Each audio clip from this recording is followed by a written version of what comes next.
Evet, çözmeye başladım. Bayağı bir sabır gerektiriyor. Biz balıkçıların sabırlı olduğunu bilirsiniz zaten. Ben de bayağı bir sabırlıyımdır bu arada.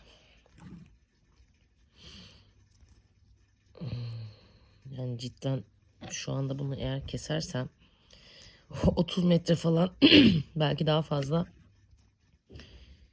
ipi atmam gerekecek, kesmem gerekecek.